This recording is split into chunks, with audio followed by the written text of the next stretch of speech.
Bismillahirrahmanirrahim. Assalamualaikum warahmatullahi wabarakatuh. Perkenalkan, kami dari kelompok PT Kereta Api Indonesia Persero dari PR 4705 izin untuk mempresentasikan hasil dari toolkit kami. Boleh untuk di next? Baik, di sini ada beberapa table of content yang akan kami jelaskan kepada Bapak Ibu sekalian. Kami izin untuk meminta waktunya untuk mendengarkan video presentasi dari kelompok kami.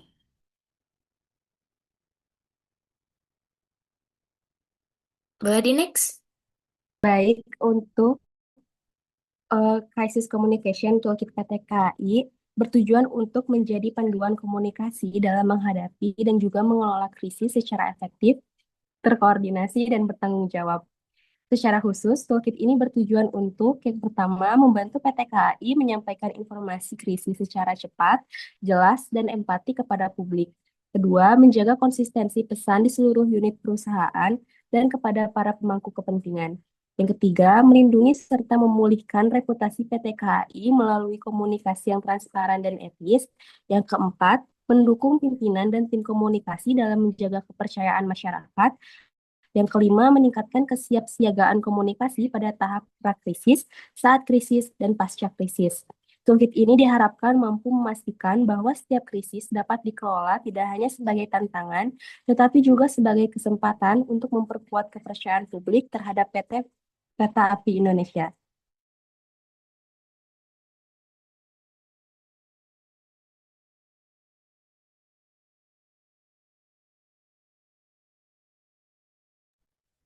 Baik, selanjutnya adalah company summary. PT Kereta Api Indonesia merupakan badan usaha milik negara yang bergerak di bidang jasa transportasi perkereta apian. Perusahaan ini menyelenggarakan layanan angkutan penumpang dan barang secara nasional dengan mengutamakan aspek keselamatan, keamanan, dan kualitas pelayanan. Dalam menjalankan operasionalnya, PT KAI dilaksanakan melalui wilayah kerja daerah operasional dan divisi regional yang terkoordinasi secara terpusat oleh manajemen kantor pusat. Berikut adalah profil singkat perusahaan yang pengelolaan komunikasi yang terpusat di bawah strategis perusahaan dan VP Public Relation. Komitmen during krisis, yaitu PT Kereta Api Indonesia memiliki pedoman dan mekanisme komunikasi krisis yang diterapkan secara terstruktur dalam menghadapi situasi krisis, baik baik dari faktor internal dan faktor eksternal. Pedoman ini memiliki tiga lapisan kategori yang diantaranya ada krisis besar, krisis sedang, dan krisis ringan.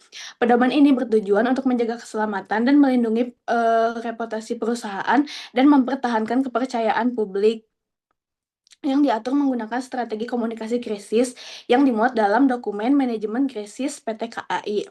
Dalam kondisi krisis, KAI berkomitmen untuk menyampaikan informasi secara cepat tanpa menutup-nutupi dan memperhatikan ketepatan dan kehati-hatian dalam penyampaian informasi secara faktual. Seluruh komunikasi kepada publik dan media dilakukan dengan melalui juru bicara resmi berdasarkan tiga kategori krisis, yaitu Dirut atau Komisaris Utama, diikuti oleh juru bicara lapisan kedua, yaitu oleh sekretaris perusahaan, lalu juru bicara lapis ketiga oleh VP Public Relation untuk menyampaikan penjelasan kepada media. Selain itu, KAI secara aktif melakukan pemantauan di media sosial untuk mengantisipasi penyebaran informasi yang tidak akurat maupun isu negatif yang akan berkembang secara cepat. Melalui pengelolaan komunikasi krisis yang terencana dan terkoordinasi, KAI berupaya memastikan bahwa setiap situasi krisis dapat ditangani secara profesional.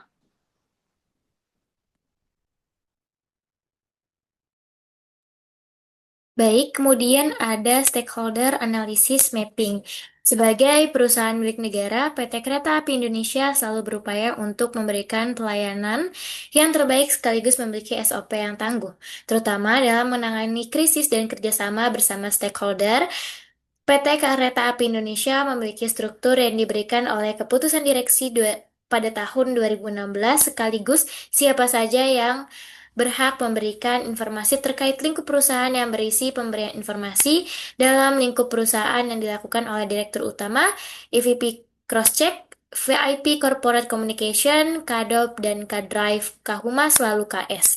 PT Kereta Api Indonesia juga melakukan monitoring dan kerjasama dengan stakeholder untuk meningkatkan citra perusahaan dan aktif untuk melakukan survei kepuasan pelanggan. Boleh di next? Baik, di sini ada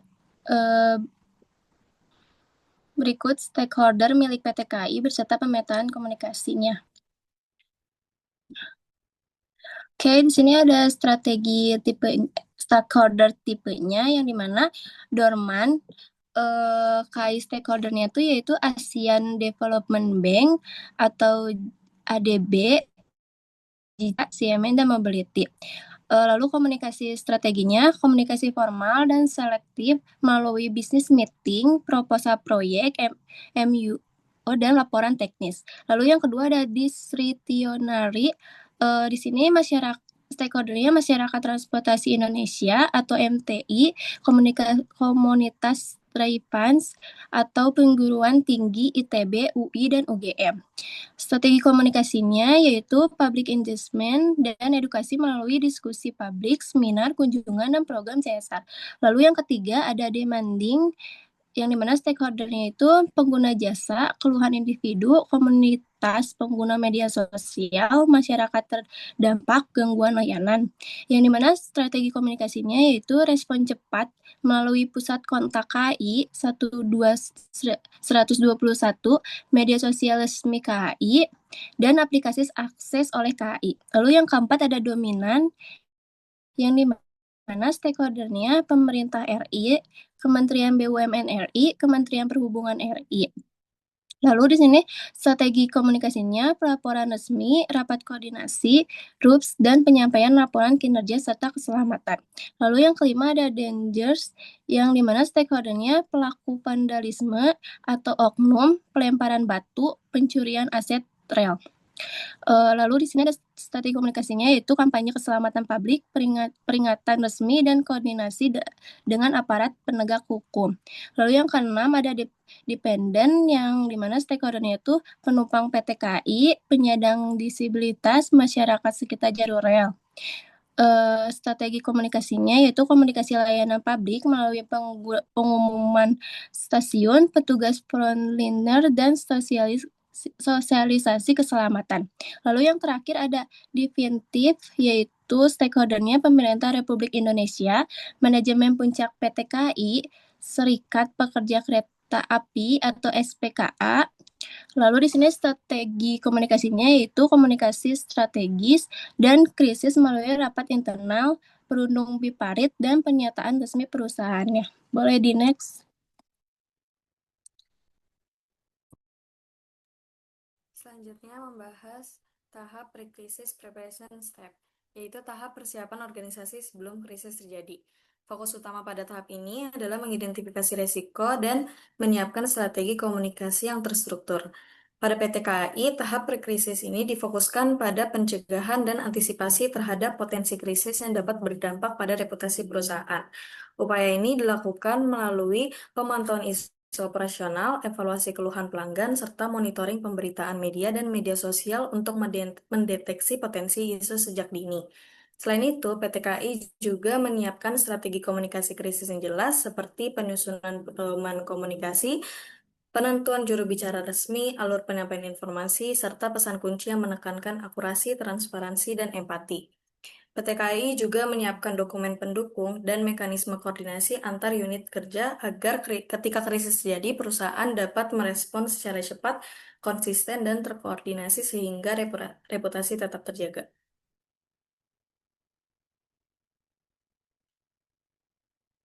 Boleh tolong di next. Selanjutnya di sini ada krisis response step. Yang pertama ada deteksi krisis dan verifikasi informasi ketika terjadi situasi krisis seperti kecelakaan kereta api atau keterlambatan massal. PT KAI terlebih dahulu melakukan deteksi awal dan pengumpulan data dari lapangan. Informasi dihimpun melalui koordinasi antara petugas operasional, humas wilayah atau DAOP atau DRIVE, serta unit-unit terkait lainnya. Lalu tahap keduanya ada penyusunan standby statement atau holding statement. Setelah informasi awal dinyatakan cukup dan terverifikasi, PT KAI menyusun standby statement atau holding statement sebagai respon awal perusahaan. Pernyataan ini digunakan untuk menunjukkan bahwa PT KAI telah mengetahui terjadinya krisis dan sedang melakukan penanganan. Selanjutnya untuk tahap ketiga ada penunjukan juru bicara dan distribusi informasi resmi. Dalam tahap berikutnya, PT KAI menyampaikan informasi kepada publik melalui juru bicara resmi yang telah ditetapkan sesuai kewenangan, baik di tingkat wilayah maupun kantor pusat. Penunjukan juru bicara ini bertujuan untuk memastikan bahwa komunikasi perusahaan tetap berada dalam satu suara dan sesuai dengan kebijakan manajemen. Selanjutnya untuk tahap keempat ada monitoring pemberitaan dan pengendalian isu. Selama krisis berlangsung, PT KAI melakukan monitoring intensif terhadap pemberitaan media massa dan percakapan di media sosial. Pemantauan ini bertujuan untuk mengidentifikasi perkembangan opini publik, sentimen pemberitaan, serta potensi munculnya hoax atau informasi yang tidak tepat. Dan yang terakhir ada tahap penguatan citra dan pemulihan kepercayaan publik. Dalam keseluruhan proses krisis respons, PT KAI mengedepankan komunikasi, empati, dan transparansi. Perusahaan tidak hanya menyampaikan informasi faktual, tetapi juga menunjukkan kepedulian terhadap pihak-pihak yang terdampak serta menjelaskan langkah-langkah penanganan yang sedang dan telah dilakukan. Boleh next. Baik, selanjutnya ada post-crisis recovery steps. Setelah terjadi krisis, PT KAI Indonesia berkomitmen untuk memulihkan kepercayaan publik dan menjamin keberlanjutan operasional melalui langkah-langkah terstruktur.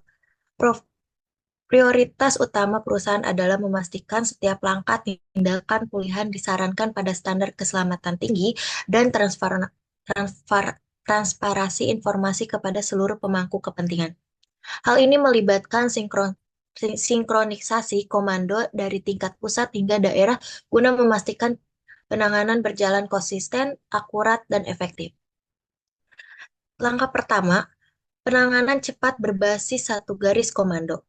Mengkoordinasikan seluruh informasi dan tindakan di bawah satu kendali melalui DAOP atau DIFRI hingga kantor pusat guna menghindari kebingungan informasi di lapangan. Langkah kedua, audit operasional dan pengecekan prasarana melakukan verifikasi menyeluruh terhadap sarana, prasarana, dan sistem operasi untuk memastikan kondisi benar-benar aman sebelum layanan kembali dinormalkan.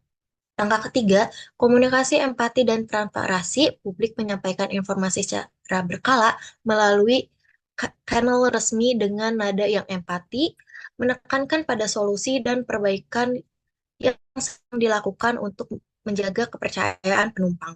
Langkah keempat, koordinasi lintas instansi dan pemerintah daerah. Menjalin kerjasama yang erat dengan pemerintah daerah dan otoritas terkait untuk memastikan proses pemulihan berjalan sesuai regulasi dan didukung secara administratif. Langkah kelima, manajemen informasi melalui juru bicara resmi, menunjuk juru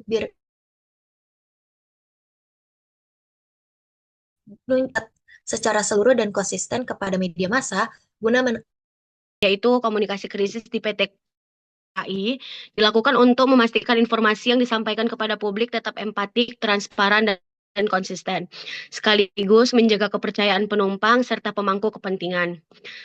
Selanjutnya di sini ada key prinsip. Yang pertama itu mengutamakan komunikasi empati dengan menunjuk kepedulian kepada penumpang. Kedua, menyampaikan informasi secara jujur, terbuka, fakta. Ketiga, menerapkan prinsip satu suara dan satu garis dalam seluruh penyampaian informasi.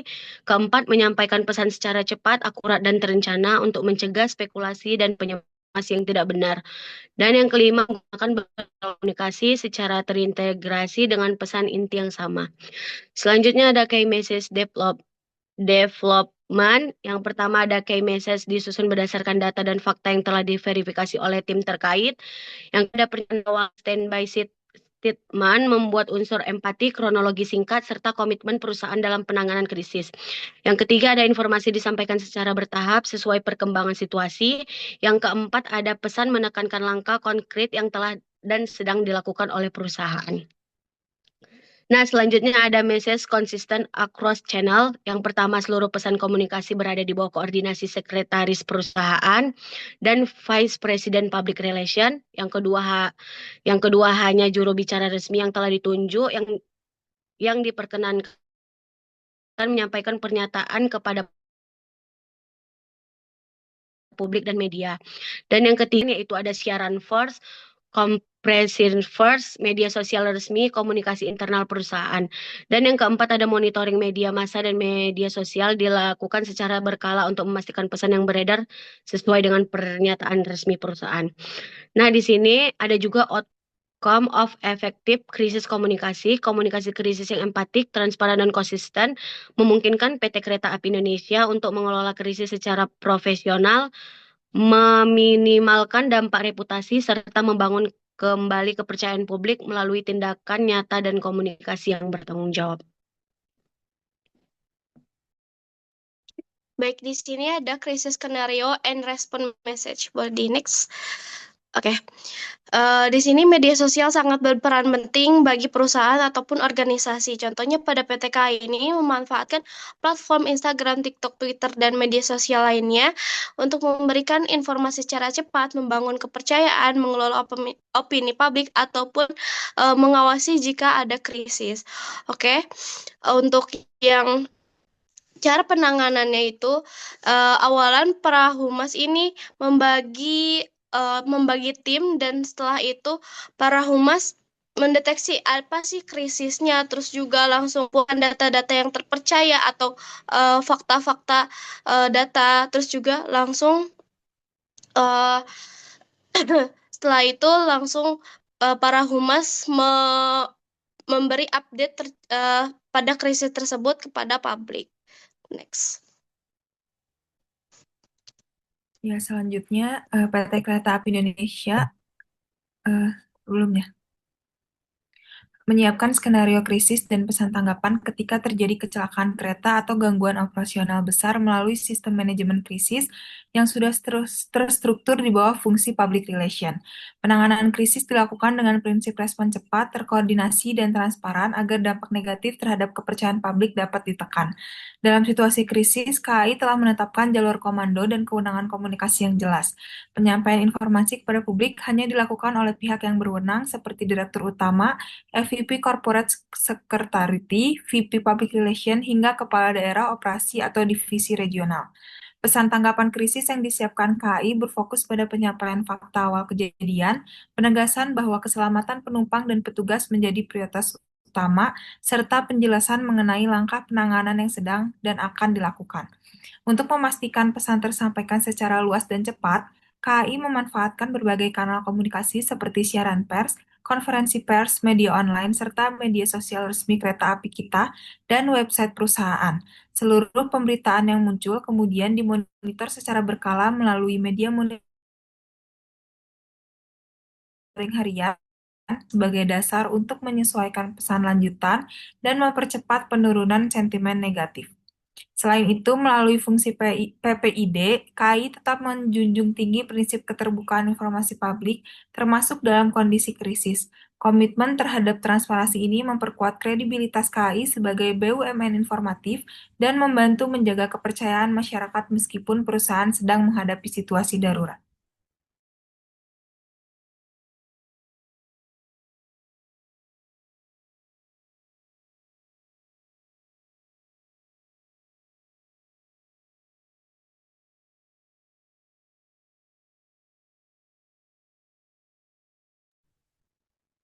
Baik, kemudian di sini juga dari hasil analisis wawancara, kami melayangkan beberapa pertanyaan kepada narasumber kami, dan juga kami memperoleh jawabannya yang berisikan untuk menjawab dari toolkit-toolkit. Mungkin untuk Bapak dan Ibu bisa untuk dibaca lebih lanjut jika Bapak Ibu berkenan untuk membaca dari pertanyaan dan juga jawaban yang telah kami berikan kepada PIC Humas PT KAI yaitu Bapak Alan Dharma Saputra.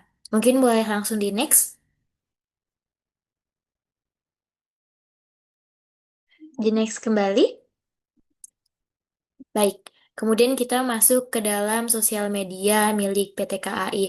Di sini juga kami melakukan analisis yang merupakan integrasi dari mata kuliah gabungan untuk ujian akhir ini. Dan di sini untuk sosial medianya sendiri, PT KAI memiliki sosial media di Instagram, kemudian juga di TikTok, dan memiliki website juga. Namun untuk informasi terbaru saat ini yang kami dapatkan dari Humas PT KAI, saat ini bagaimana sih caranya PT KAI untuk menjalin hubungan dengan stakeholders, yaitu salah satunya dengan menyediakan media center di kala musim Natal dan Tahun Baru ini. Boleh di next?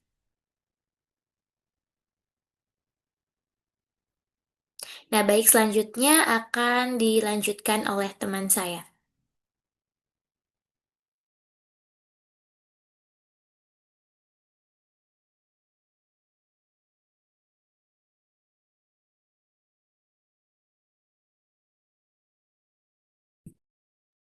PT Kereta Api Indonesia Persero, BUMN transportasi kereta api yang melayani jutaan penumpang di Indonesia, menghadapi krisis digital akibat perkembangan teknologi dan arus informasi cepat, terutama via media sosial. Untuk itu, PT KAI aktif menggunakan media sosial sebagai kanal resmi untuk informasi operasional, klarifikasi isu, pembaruan perjalanan transparan, dan respon cepat keluhan pelanggan melalui layanan seperti KAI 121, guna meredam krisis dan informasi tidak akurat. Respon ini berhasil dengan kecepatan, keterbukaan, dan komunikasi dua arah. Namun, PT KAI bisa ditingkatkan dengan strategi komunikasi krisis digital yang lebih proaktif dan edukatif, optimalkan teknologi seperti analisis sentimen publik, serta jaga konsistensi pesan di platform digital untuk membangun citra adaptif, profesional, dan berbasis kepercayaan masyarakat.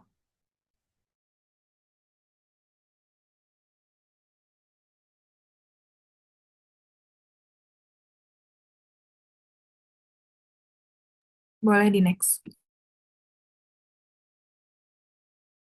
Selanjutnya, PT KAI juga membagikan medianya melalui influencer dan komunitas. Dapat dilihat dari gambar berikut. Selanjutnya, PT KAI juga mempromosikan melalui kanal media sosial lainnya. Boleh di next.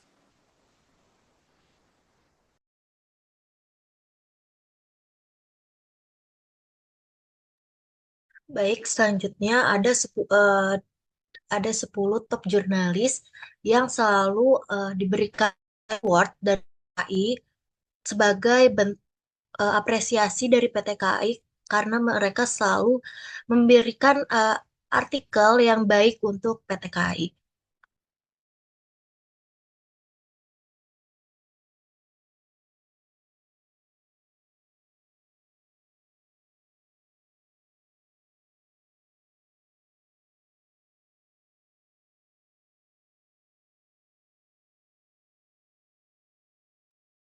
Selain itu, untuk mendukung PT KAI menjadi perusahaan yang semakin komunikatif, kami memberikan beberapa saran tambahan dalam PT KAI menghadapi krisis dengan melibatkan influencer dan optimalisasi media sosial yang dimiliki.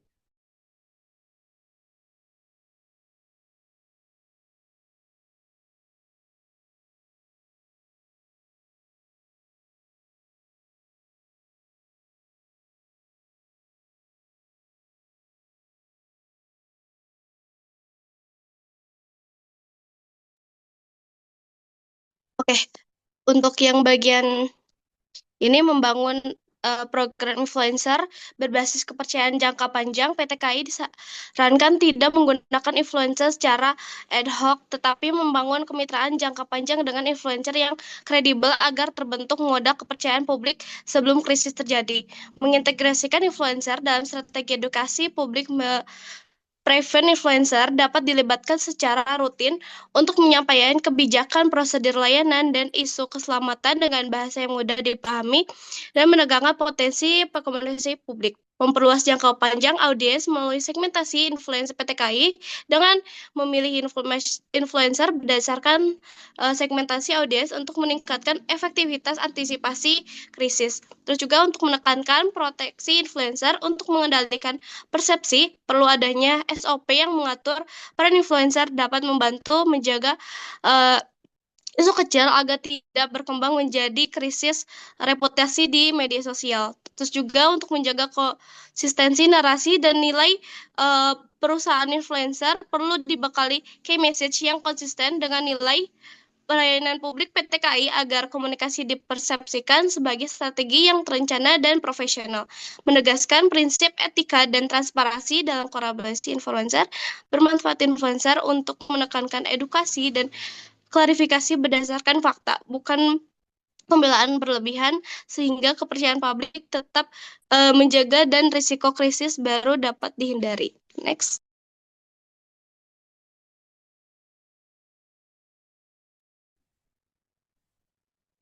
Baik, kemudian kalau yang sebelumnya disebutkan oleh teman saya adalah bagaimana pelibatan influencer ketika sebelum adanya krisis terjadi, maka setelah ini saya akan membacakan bagaimana sih eh, saran yang kami berikan untuk PT KAI gunakan ketika terjadinya krisis, memaksimalkan bantuan dari influencer, yaitu dalam saran yang diberikan untuk PT KAI kali ini, harapannya pelibatan influencer bukan hanya dalam pemasaran iklan saja, tetapi memainkan peran aktif saat terjadinya krisis. Seorang influencer bisa menjadi jembatan yang menginformasikan kondisi atau situasi yang sedang terjadi antara perusahaan dengan publik. Dengan langkah berkoordinasi dengan pihak perusahaan, melakukan analisis SOP yang ada di perusahaan, merespon publik, dan memainkan emosional dan informasi yang akurat. Misalnya, saat adanya kejadian penumpang kehilangan salah satu tumbler milik mereka, influencer bisa melakukan koordinasi dengan perusahaan untuk mengedukasi publik bahwa setiap kehilangan merupakan tanggung jawab penumpang PT KAI. Memang betul, jika PT KAI memfasilitasi counter lost and found, tetapi bukan berarti kehilangan menjadi tanggung jawab PT KAI. Dan seorang influencer juga bisa menjelaskan langkah apa saja yang sedang dilakukan oleh perusahaan dalam menanggapi krisis publik yang terjadi saat itu. Oleh karena itu, PT Kereta Api Indonesia dalam memilih influencer harus memilihnya dengan aspek yang sejalan dengan visi misi KAI.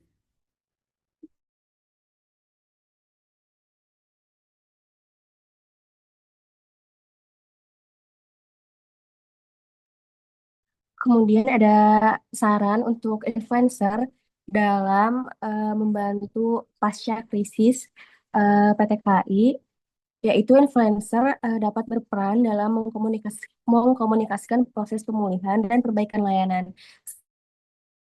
Setelah krisis mereda,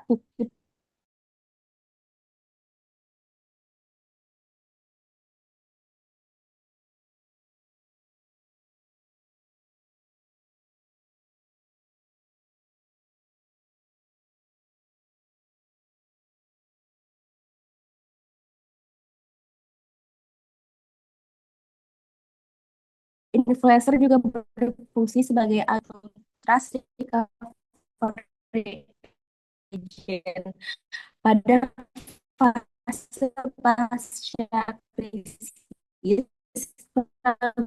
Pun publik seringkali masih tersisa meskipun masalah saya langsung timoni atau pelayanan PT KAI telah kembali. Baik, sekian presentasi dari kelompok kami, yaitu dari PT KAI, dari PR 4705 dengan tim kami, yaitu ada saya sendiri, Zahrana Aulia, kemudian ada teman saya, Meitza Sabita Abdurrahman, Hana Nisrina Rahayu, Najma Laila Farhana, Inayah Nur Alfiyah, Nur Laili Putri Fadila, Dita Syafira, Hairun Nisa Nabila, Daniar Zahwa Ramadhani, dan I Gusti Agung Ayu Dewi Setiawati. Sekian dari kelompok kami, mohon maaf apabila ada kesalahan. Wassalamualaikum warahmatullahi wabarakatuh.